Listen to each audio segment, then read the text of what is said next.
What's up, boys? MKTV here. Welcome back to the channel. Welcome back to another video. Today what I have is going to be my latest draft, coming very close to the deadline for Euro Fantasy 2024, to the start of the Euros. So 4 days there, 5 hours 36 minutes at time of recording this video. So this is going to be my latest draft, and then obviously in a few days time I will have my final draft as well. Well, massive thank you for watching. Drop a like on the video if you do enjoy. Subscribe as well if you do enjoy as well. On the road to 5,000 subscribers would mean the world if you could do that. Drop a comment for any future videos you want to see.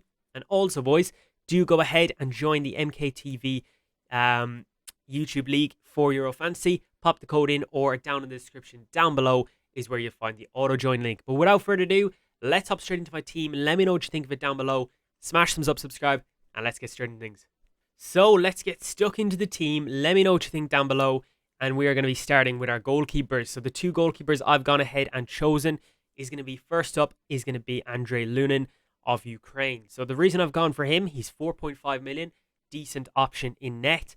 Ukraine don't have the worst defense at all. They have a very decent defense. In fact, they also do play Romania in the first game, which you would expect, hopefully, Romania not to score a lot of goals. They were decent in the qualifying for the Euros. But I do hope that Ukraine can shut them out and hopefully stop as many goals as possible. Or worst case scenario, that Lunin does come away with a good few saves. So I don't really expect a clean sheet. But the fact I have him as my second goalkeeper, he plays after Verbruggen does. So that means I can slot him in. If Verbruggen does only get like a 1 or 2 points, I can sub him in and hopefully get some more points. But yeah, do like the likes of Lunin. He's 4.5 million, so it doesn't break the bank as well. And that is why I've gone with Verbruggen as well as my second goalkeeper, my first goalkeeper, should I say. He plays on the 16th, so plays before Lunin as well. It's a mistake I've done in my previous drafts. I've got two goalkeepers playing the same day, and it just isn't very smart. But yeah, we do Verbruggen of the Netherlands. Should be the Netherlands' #1 goalkeeper. He's played a lot in qualifying and all that kind of thing as well. Playing for Brighton this season. He is a very good goalkeeper and a very decent goalkeeper. Plays Poland in the first game, so you would expect, hopefully, Netherlands to win that game. Will he get a clean sheet? I'm not so sure. Hopefully he does. He's a good chance of getting one, as Poland aren't favourites to get out of that group. So hopefully a clean sheet would be nice for the Netherlands. But yeah, them two goalkeepers I've gone with, they're both 4.5 million, like I said as well. I was going to go with the likes of a Verbruggen and a Sells, but Sells does not look nailed to start in that Belgium squad. It looks like it is going to be Casteels, who is 5 million. So again, I've just gone with two 4.5 million goalkeepers, 9 million spent on my two goalkeepers. I think that's okay. I wouldn't really be looking to spend much more unless you went with like a 5 million and a 4.5. I wouldn't spend any more than 9.5, 10 million maximum on my goalkeepers. That is one tip I would give you, but that is the team I have locked in so far. And then the two goalkeepers I have decided to go with for my latest draft. Right, moving into the defense now. We've gone with some different type of players. Again, most of the structure of this team has stayed the same from my last video, but there we go. We've got Theo Hernandez in at my first defender. Plays fullback, left back for France. Very, very solid defender there as well. Should be nailed on for France. Probably one of their most nailed on defenders. Really attacking as well, playing down the same side as Kylian Mbappe. So that's a really, really good start. I like the look of him in the defense. 5.5 million, playing against Austria in the first game. There's not much to not like about this player. And yeah, I'm really, really happy with having him in the squad. I don't think he's going to leave by the time my final draft does come along. But that is the player I've gone with in my first defender slot. Second defender slot, we've gone with Max Mittelstadt of Germany. Again, a nailed on, I say. He should be nailed on for Germany, playing in the left-back role, and 4 million as well. If you haven't heard about him so far, get him in your team. Everyone is talking about him in FPL Fantasy Football. For the Euros this season. He's just a really good option. A really, really good option for 4 million as well. Even if he only plays a few games in the group stage, we do take that as well. But he should play for Germany and should play throughout the tournament. Next defender I've gone with is going to be DiMarco of Italy. Someone who's going to be on set pieces for Italy as well. Playing against a poor Albania squad in the first game. So we really do like the look of that fixture. And I want to target that fixture. 60% chance of a clean sheet in there as well. Not saying that it is going to be guaranteed, but it is the most likely to happen in the first, based on, predicted clean sheets, predicted points, all that. So based on that, he should be getting a clean sheet, or is predicted to get 60% likely to get a clean sheet in the first game week.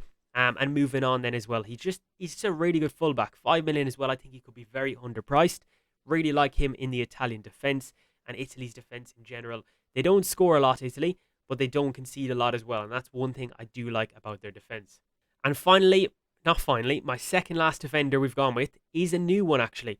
Instead of Grimaldo, I've gone with Andrew Robertson of Scotland. Now, hear me out. You might be thinking he's playing Germany in the first game. What are you actually thinking?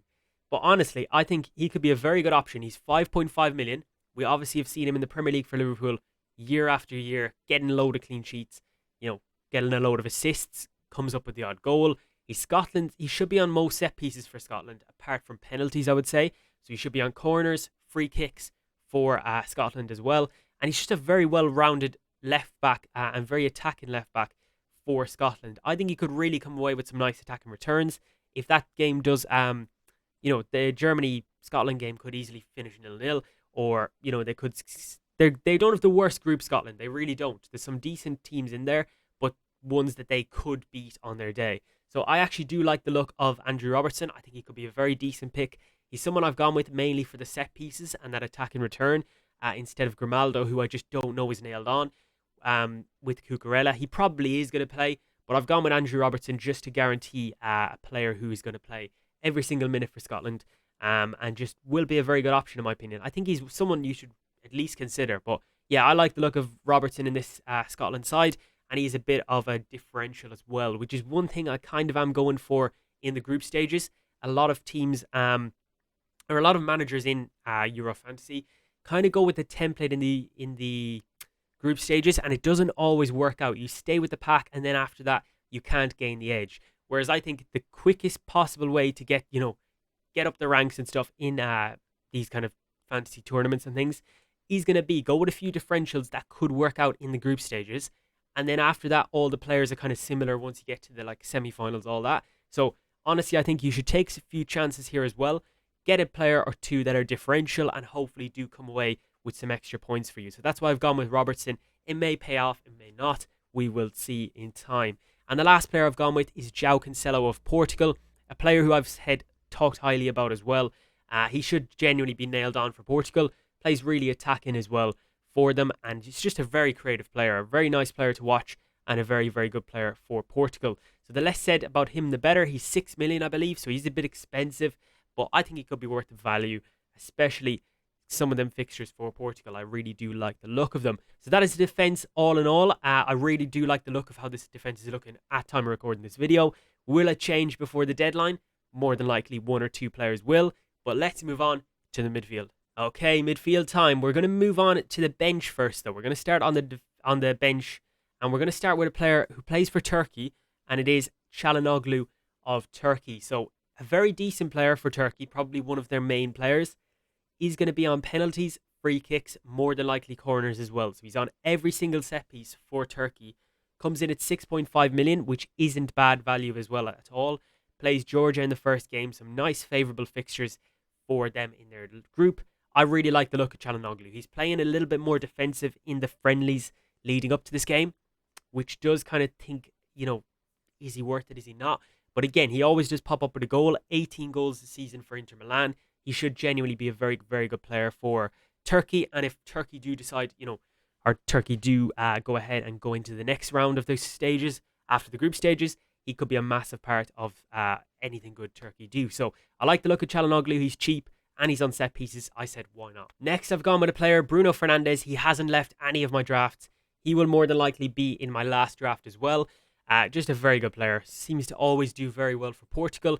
He's on penalties if Ronaldo's not on the pitch. Same with free kicks, and should be on corners as well. So should be on a lot of set pieces for Portugal. Seems to do very well for Portugal, and recent form has been through the roof. He's been phenomenal in the last few months for Manchester United, and also for Portugal. He seems to do well. So I've gone with him. He's not going to come out of my team in all honesty. He's good value at his price, and I just think he should be in everyone's team if I'm being honest. But hey, you do you. Next player I do have is going to be Jorginho of Italy. Now, is he 100% nailed on? Probably not. The one thing I would say with Jorginho, when he's on the pitch, he does always seem to do well. Ball recoveries first and foremost. Second thing, he is always good for penalties, We have heard from the Italian manager that Chiesa is now on penalties, which is a little bit annoying that Jorginho doesn't have that side of his game to come with. But hey, if Chiesa misses one, I could definitely see Jorginho being back on them. But for now, we know he is off penalties. Albania in the first game, I think a lot of ball recoveries could come in there. A goal or an assist. You know, he could easily pick something up, Jorginho. He's a very decent player for 5 million as well. I just said a player who's probably going to play, gets a lot of ball recoveries, could be on penalties, could be. And he's 5 million. Why not? Just go with it and see what happens there. The next player I've gone with is going to be my captain for the first match day, and it is going to be İlkay Gündoğan of Germany, a player who I haven't had in any of my squad so far. So this is my first time I've had him in there. And he should be on penalties for Germany. We've understood that from what the German managers had to say. He should be on penalties, İlkay Gündoğan, which is a very big thing when it comes to international tournaments. Penalties are a massive thing. They can easily change a game, and whoever scores them, having them in your team is definitely a bonus as well. Plays Scotland in the first game, so you would expect Germany, the host nation, to come away with the win there. Will Scotland put it up to them? Hopefully for Andrew Robertson's sake in my defence.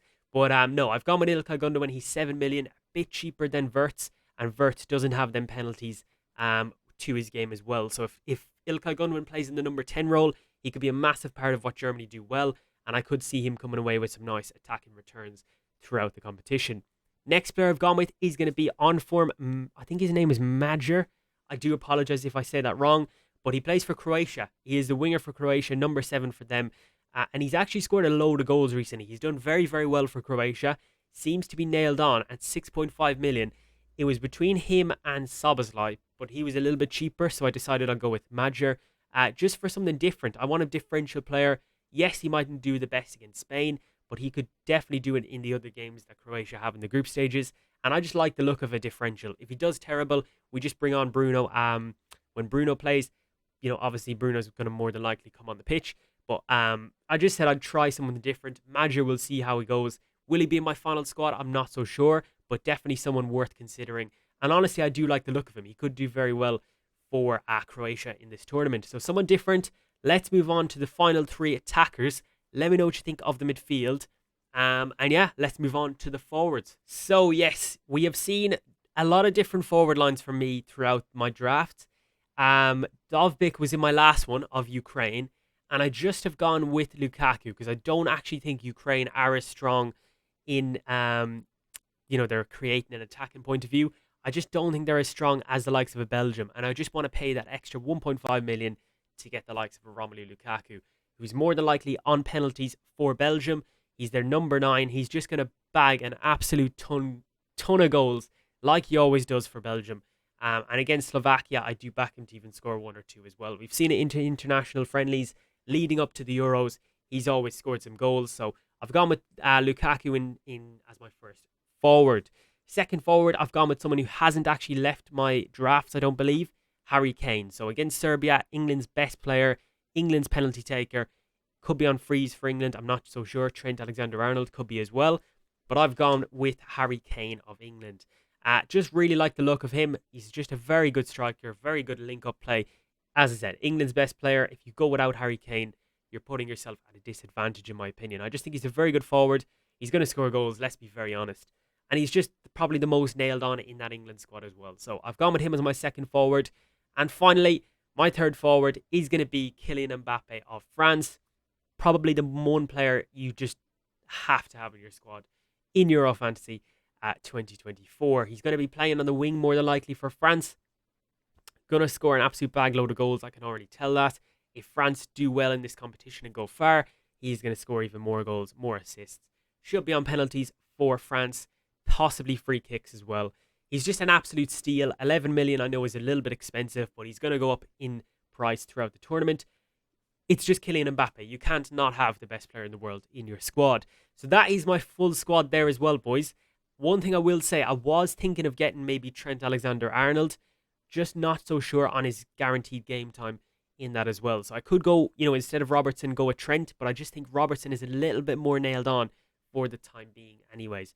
If we see something else in the, that says Southgate says Trent is going to play every game, then I will definitely put him in there. Someone who's probably more than likely going to be playing in midfield. But that is my squad, boys. Let me know what you think of my latest draft. As I said, I probably will have one more draft just before the deadline, which will be the 14th of June at 8 o'clock. We'll hopefully do as well, boys. Anyone watching and is excited for streams to come back, we'll do our first stream back in over a year, well over a year. This the 14th of June, hopefully. Now, don't hold me to that. What day will that be? So more than likely, I think that's Friday, isn't it? So hopefully we'll do a stream on Friday. I might not be able to do it Friday, but we'll do probably a stream Thursday, if not Friday. So we'll do one for the Euros and probably do them throughout the Euros for the deadlines and stuff. But massive thank you for watching, boys. Really do appreciate every single one of you watching. Drop a like, subscribe to the channel if you are new. Comment down below what you think of the team. If you want your team rated, I want to do a rate your teams video. Send them into the Discord. Link is in the description. And if we get about 7 of them, I think we've 3 or 4 people who've already sent them in. If we get enough for a video, I will do a video on that as well. So massive thank you, boys. Drop a like, subscribe. I'll catch you boys next time with the next one. And I'll catch you boys next time with the next one. Peace.